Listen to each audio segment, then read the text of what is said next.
15 شعبان کی رات میں ہمارے ملکوں میں، جو ہمارے عجمی ملک ہیں، اس میں وہ کچھ ہو رہا ہے جو نہ میرے نبی نے کیا، نہ صحابہ نے کیا، نہ تابعین نے کیا۔ عجیب و غریب عبادات گھڑ لی ہیں، عجیب و غریب اس کے اعمال بنا لیے ہیں اپنی طرف سے، اور مسجدیں بھری ہوتی ہیں اور روشنیاں لگی ہوتی ہیں اور آتش بازی ہو رہی ہوتی ہے۔ میرے نبی نے اس رات کی فضیلت بتائی، عمل کوئی نہیں بتایا۔ جیسے یہاں کوئی صلاۃ تسبیح کی جماعت کرا رہے ہوتے ہیں، کوئی اجتماعی تہجد پڑھ رہے ہوتے ہیں، کوئی دیگیں چڑھا رہے ہوتے ہیں، کوئی آتش بازی کر رہے ہوتے ہیں، تو وہ اس میں اتنا غلو ہو گیا ہے کہ یہ بھی ٹھیک نہیں۔ اور کچھ علماء نے اس کے رد میں اس کا اتنا انکار کیا ہے کہ اس رات کی کوئی فضیلت ہے ہی نہیں، یہ بھی ٹھیک نہیں۔ اس بیچ کا راستہ، اس رات کی فضیلت میں جتنی احادیث ہیں وہ ضعیف ہیں، لیکن اتنی کثرت سے ہیں کہ ان سب کا مل کر جمع ہو کر کم از کم وہ حسن لغیر ہی تک تو پہنچ جاتی ہیں۔ اور ابن عثیمین رحمۃ اللہ علیہ نے بھی یہ لکھا ہے کہ زیادہ سے زیادہ ان احادیث کے مجموعے سے، چونکہ اگرچہ ضعیف ہیں لیکن کافی زیادہ ہیں، تو وہ حسن لغیر ہی تک پہنچ جاتی ہیں۔ تو حسن لغیر ہی سے کوئی عمل ثابت نہیں ہوتا، عمل ثابت ہوتا ہے صحیح حدیث کے سے۔ ایک احادیث کی کثرت سے روایات، اور ایک امت کا عمل، کہ امت کا بہت بڑا طبقہ صدیوں سے اس رات کا اہتمام کر رہا ہے، لیکن کچھ عرصہ پہلے تک اہتمام تھا دن میں روزہ رکھنا، رات کو کوئی نوافل پڑھ لینا، کوئی دو چار زیادہ پڑھ لینا، لیکن اب یہ ڈھول تماشے جو اب شروع ہوا ہے اس کا تو کوئی وجود ہی کوئی نہیں ہے۔ تو اس رات کو اللہ تعالیٰ نے مبارک بنایا، اور حدیث پاک میں آتا ہے کہ اللہ تعالیٰ اس رات میں ساری دنیا کے لوگوں کی بخشش فرماتا ہے سوائے 5 آدمیوں کی، 5 کے سوا سب اہل ایمان کی بخشش ہو جاتی۔ مشرک، المشرک، پہلا مشرک، دوسرا مشاحن، مشاحن کیسے کہتے ہیں؟ دل میں بغض رکھنے والا، کینہ رکھنے والا۔ تیسرا مسبل ازارہ، اپنے پاجامے شلوار چادر کو ٹخنوں سے نیچے تک لے جانے والا، لیکن ایک شرط کے ساتھ کہ وہ تکبر کی وجہ سے ہو، سستی کی وجہ سے ہے، غفلت کی وجہ سے ہے۔ چونکہ جب آپ نے ایک مرتبہ اس کے بارے میں بات کی تو حضرت ابوبکر صدیق نے کہا یا رسول اللہ، میری چادر، عرب چادر باندھتے تھے جیسے ہمارے پنجاب کا لباس چادر تھا، اب وہ کم ہو گئے، ہماری تو بزرگ عورتیں بھی اور مرد بھی سب چادر باندھتے تھے، شلوار تو کسی کو پتہ ہی نہیں ہوتا تھا ہمارے بچپن میں۔ یہ تو پھر آہستہ آہستہ جب تعلیم آئی تو شلوار دیہاتوں میں بھی اور شہروں میں عام ہو گئی۔ تو اگر وہ اس لیے لٹکا رہا ہے کہ طبیعت میں تکبر ہے، پھر اس وعید کا وہ حقدار ہے۔ اگر ویسے اس کی نیچے جا رہی ہے تو میرا مالک ایسا، وہ تو ہے ہی رحیم و کریم، ہے ہی رحیم و کریم، ہے ہی رحیم و کریم، صرف شلوار نیچے لٹکانے سے وہ اتنی شدید سزا دے، اگر اس کے پیچھے تکبر ہے پھر ہے۔ یہ تکبر نہیں ہے تو انشاءاللہ وہ اس سے محفوظ ہوگا۔ تو اپنی چادر کو لٹکانے والا، لیکن بشرط تکبر۔ کتنے ہو گئے؟ حق لوالدیہ، ماں باپ کا نافرمان، نافرمان ایسا کہ دکھ دینے والا۔ چھوٹی موٹی اونچ نیچ تو ہر بچے سے ہو جاتی ہے، نہیں، جن نے والدین کو ٹکڑے ٹکڑے کر دیا ہو اور ان کو دکھ دے دے دے دے کے ان کا سینہ چیر دیا ہو، چونکہ آگ کہتے ہیں پرزے پرزے کرنا کسی چیز کو، تو اپنے دکھ دے کر اپنی بدتمیزی کے ساتھ اس نے ماں باپ کا دل زخمی کر دیا ہو، ایک یہ نہیں معاف ہوتا۔ پانچواں، مدمن خمر، مسلسل شراب پینے والا، مستقل جو شراب کا عادی ہو، ان پانچ کو مؤخر کر دیا جاتا ہے۔ معافی نہیں ہونے کا مطلب یہ نہیں کہ اللہ تعالیٰ کبھی معاف نہیں کرے گا، معافی نہ ہونے کا مطلب یہ ہے کہ یہ پانچ ایسے گناہ ہیں کہ اس کی وجہ سے بخشش رک جاتی ہے۔ اگر وہ شرک سے نکل آئے، وہ کینہ سے نکل آئے، وہ تکبر سے نکل آئے، وہ والدین کی نافرمانی سے نکل آئے، شراب چھوڑ دے، تو ان کی بھی بخشش ہو جاتی۔ جب کوئی توبہ کرے گا فوراً بخشش ہو جائے گی۔ نہ 15 شعبان کی ضرورت ہے، نہ لیلۃ القدر کی ضرورت ہے، نہ بیت اللہ جانے کے ساتھ توبہ کی شرط ہے۔ جہاں بھی وہ بیٹھ کے توبہ کرے گا، جس لمحے میں کرے گا، اسی وقت اس کی توبہ قبول ہوگی اور اللہ اس کے پچھلے سارے گناہوں کو معاف فرما دے گا۔ دن کا روزہ، رات کا قیام، زیادہ قیام سے مراد نوافل ہیں، کوئی گھر میں پڑھ لے، کوئی مسجد میں پڑھ لے۔ نوافل، نفلی عبادات گھر میں ہی افضل ہوتی ہیں۔ میرے نبی سنتیں ہمیشہ گھر سے پڑھ کے آتے تھے، تہجد اپنے گھر میں پڑھتے تھے، مسجد میں نہیں پڑھتے تھے، سوائے اعتکاف کے آپ اپنے نوافل سنتیں سب گھر میں پڑھتے تھے، اور مسجد میں صرف فرض آ کے ادا فرماتے تھے، اور اس کے بعد بیٹھنا ہوتا تھا تو بیٹھ جاتے تھے، اٹھنا ہوتا تھا تو اٹھ جاتے تھے۔ تو اعتدال اللہ کو ہر چیز میں پسند ہے۔ دنیا جو مختصر ہے اس میں کیسے پسند نہیں ہوگا؟ آخرت جیسے معاملے میں بھی اللہ ہم سے کہہ رہا ہے اعتدال، امتاً وسطا۔ ایسے عیسائیوں کی طرح ترک دنیا بھی نہ کرو، یہودیوں کی طرح دنیا کے پیچھے نہ پڑ جاؤ، رزق کے حلال بھی کماؤ، اپنے بچوں کو بھی دیکھو، اپنے فرائض کو بھی دیکھو جو دنیاوی ہیں، اور اللہ سے بھی اپنا معاملہ ٹھیک کرو اور درست کرو۔ بعد کے زمانے میں صحابہ کے بعد سے ہی ایک انتہا پسندی امت میں آئی، ساری رات جاگنا۔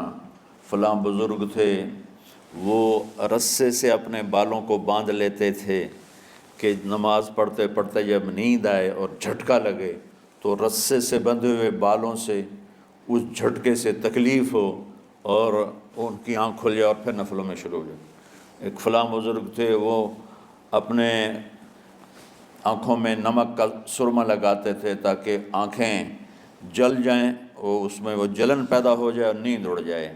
یہ ایسے واقعات بھرے پڑے ہیں۔ فلاں بزرگ تھے، انہوں نے 30 سال عشاء کے وضو سے فجر کی نماز ادا کی۔ یہ اپنی جگہ پہ بزرگی ہے، لیکن یہ بھائیو یہ دین ہم پیش نہیں کر سکتے۔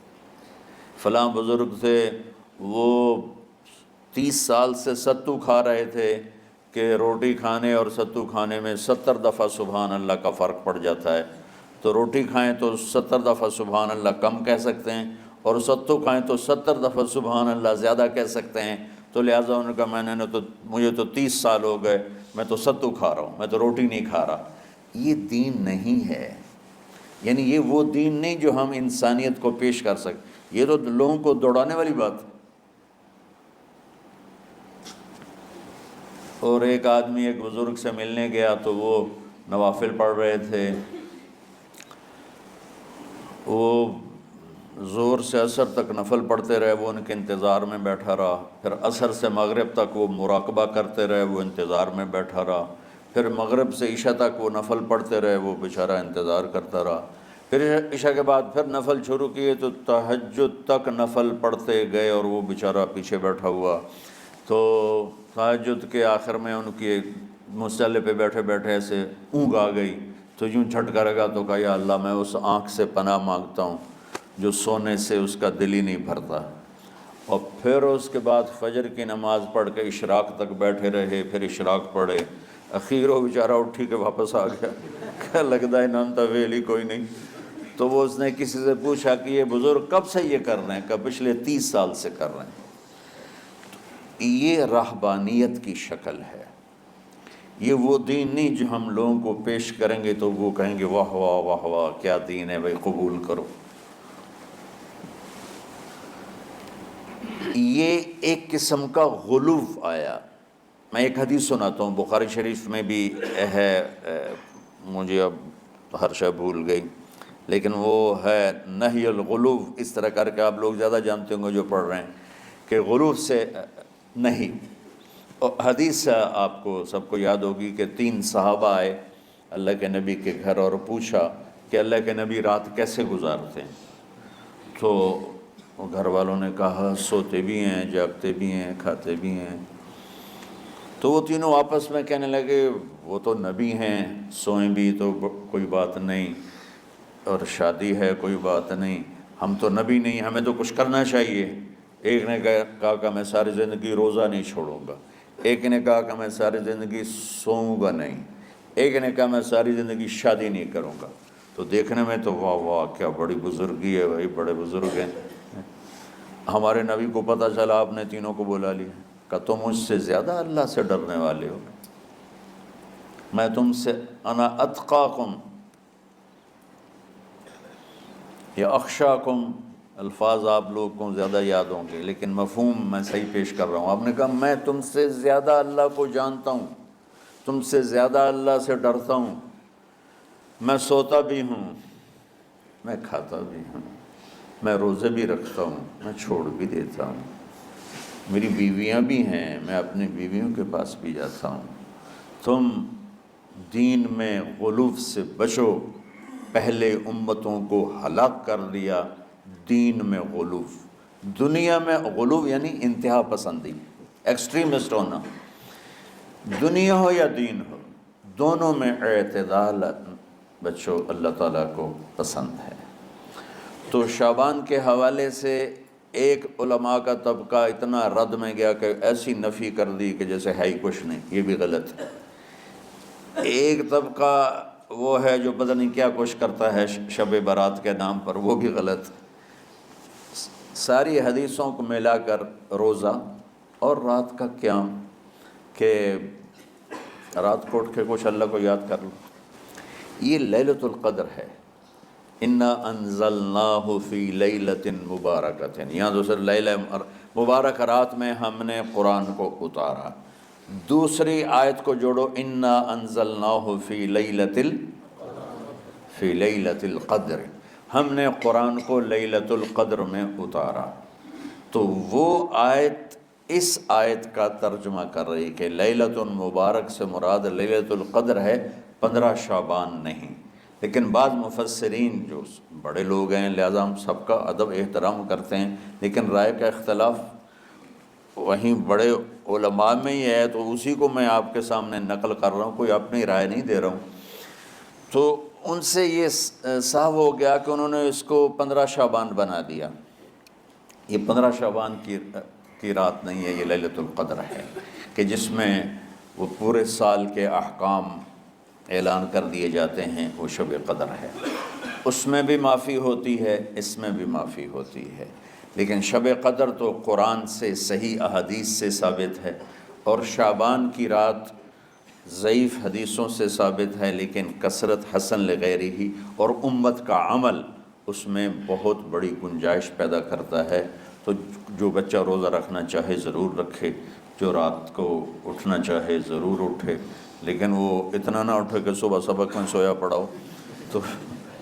تو ایسی عبادت نہیں چاہیے کہ آپ اپنے طلب علم جو فرض ہے اس میں آپ سوئے پڑے ہوں، تو تمہارے خوراٹوں سے سبق بھی متاثر ہو رہا ہو۔ تو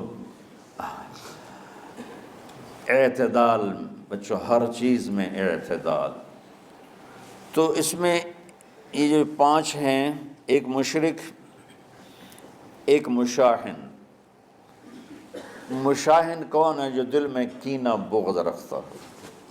اب میں کہاں سے آنسو لاؤں اس بات پر رونے کے لیے کہ ایک تو دنیا داروں کا بغض کینہ ہے آپس کی لڑائیوں سے، لیکن یہ جو دیندار ایک دوسرے سے بغض، اس قدر بغض رکھتے ہیں کہ کافر بنائے بیٹھے ہیں ایک دوسرے کو، سلام کا جواب نہیں دیتے، جنازے میں نہیں شریک ہوتے،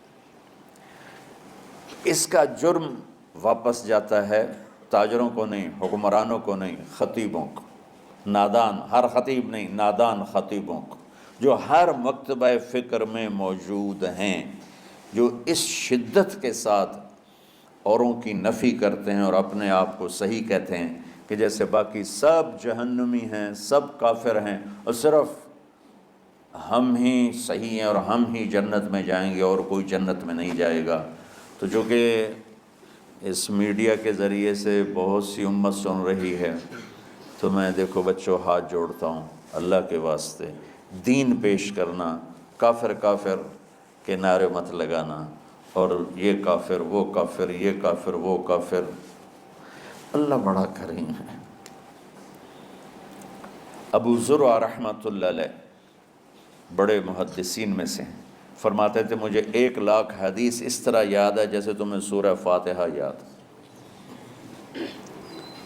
وہ انتقال کر رہے تھے، بے ہوش تھے، تو ان کے پاس ان کے شاگرد اور محدثین بیٹھے تھے کہ استاد جی کو کلمہ کیسے پڑھائیں، وہ تو ہوش ہی کوئی نہیں،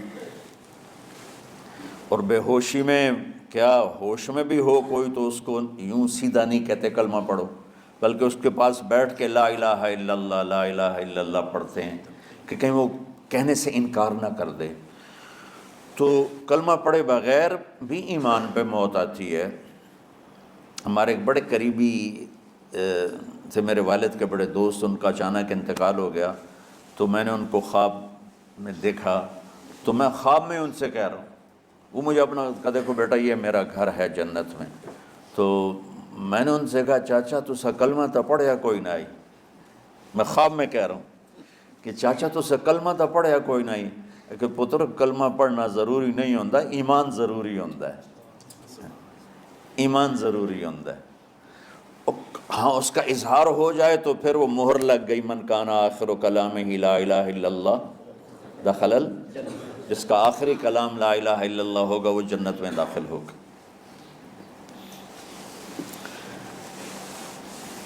باقی ایمان پہ خاتمہ اچانک موت ہو جاتی ہے، پتہ ہی نہیں چلتا، بے ہوشی میں موت آتی ہے، کچھ بولا ہی نہیں جاتا ہے، تو اصل بخشش تو ایمان پہ خاتمہ ہے اللہ کے فضل و کرم سے، لیکن جو یوں کھل کے کہے گا تو وہ تو اوروں کو گواہ بنا گیا۔ تو ان کے ایک شاگرد منذر بن شازان وہ کہنے لگے حدثنی ضحاک بن مخلد عن ابی عاصم عن عبد الحمید بن جعفر عن صالح بن ابی غریب، یہ سند پڑھ کے چپ ہو گئے، آگے نہیں چلے۔ تو ابو حاتم بیٹھے تھے، وہ بولے اونچی آواز میں، اور وہ ابو زرع بے ہوش پڑے ہوئے ہیں، حدثنی بندار عن ابی عاصم عن عبد الحمید بن جعفر عن صالح بن ابی غریب، اور خاموش ہو گئے۔ سبحان اللہ، وہ شخصیت بے ہوش پڑی ہے لیکن ساری زندگی حدیث پڑھائی ہے، کانوں میں آواز تو جا رہی ہے، دماغ اس کو کیچ نہیں کر رہا، لیکن لاشعور بے ہوش نہیں ہوتا، شعور بے ہوش ہوتا ہے، وہ لاشعور میں پہنچتی ہے اور شعور کو بیدار کیے بغیر ان کی زبان کو چلاتی ہے۔ تو انہوں نے بے ہوشی میں کہا حدثنی ابو عاصم، یہ ایک واسطہ اوپر ہیں ابو زرع ان سب سے، بندار عن ابی عاصم، ضحاک عن ابی عاصم، تو انہوں نے فرمایا حدثنی ابو عاصم عن عبد الحمید ابن جعفر عن صالح ابن ابی غریب، یہاں باقی دو خاموش ہو گئے تھے، وہ آگے چلے، عن کثیر ابن مرۃ الحضرمی عن معاذ ابن جبل رضی اللہ عنہ قال قال رسول اللہ صلی اللہ علیہ وسلم من کان آخر کلامہ لا الہ الا اللہ دخل الجنہ او قال حرمہ اللہ علی النار، اور ساتھ ہی جان نکل گئی۔ کہ سند وہ آدھی پڑھ کے خاموش ہو گئے تھے، یہ آگے پڑھتے پڑھتے پڑھتے پڑھتے اللہ کے نبی تک پہنچ کے فرمایا کہ میرے نبی نے فرمایا کہ جس کا آخری کلام لا الہ الا اللہ ہوگا وہ جنت میں داخل ہوگا، یا اللہ اس پہ جہنم کو حرام کر دے گا۔ تو میرے عزیزو، اللہ کے واسطے تمام مکاتب فکر کے مسلمانوں سے اپنے دل کو بغض سے پاک کرو، کینہ سے پاک کرو، حسد سے پاک کرو، نفرت سے پاک، اختلاف کرو۔ میری ایک رائے ہے، لیکن میں کبھی ممبر پر اپنی رائے پیش نہیں کرتا ہوں، خاص طور پر عقائد، اعمال، ترجیحات کے بارے میں دین پیش کرتا ہوں۔